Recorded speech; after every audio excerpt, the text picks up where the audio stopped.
Meanwhile, federal agents firing tear gas to break up a violent protest in Chicago. So you hear how this story is being covered on local news here in Chicago, and they make these two individuals who were apprehended sound sympathetic.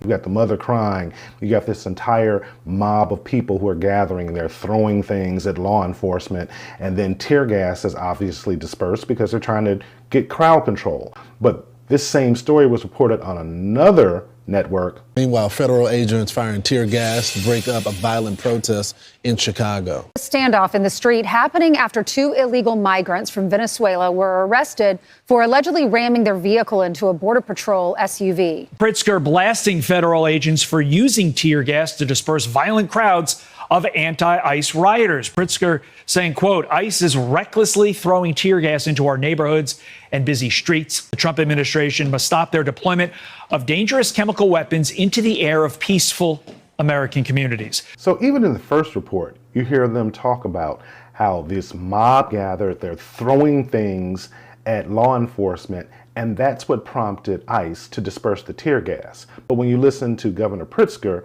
he's making it sound like, oh, they're dispersing these dangerous chemicals in our neighborhoods. He's leaving out the cause and going to the effect. Prior to the deployment of the tear gas, Chicago police were trying to de-escalate an anti-ICE mob when people in the crowd began getting violent. Chicago PD confirming the incident, saying, quote, individuals began throwing objects at the federal agents, at which point the federal agents deployed tear gas into the street. Now, this mob began to form after the arrest of two illegal migrants that DHS says rammed their vehicle into a Border Patrol SUV and then attempted to flee the scene. The driver and the passenger involved in the pursuit were Venezuelan nationals who entered the country illegally. The driver, an ICE fugitive, who was ordered to be removed in August of last year. Once the two were taken into custody, that crowd began to form. DHS saying, quote, the incident is not isolated and reflects a growing and dangerous trend of illegal aliens violently resisting arrest and criminals ramming cars into our law enforcement officers.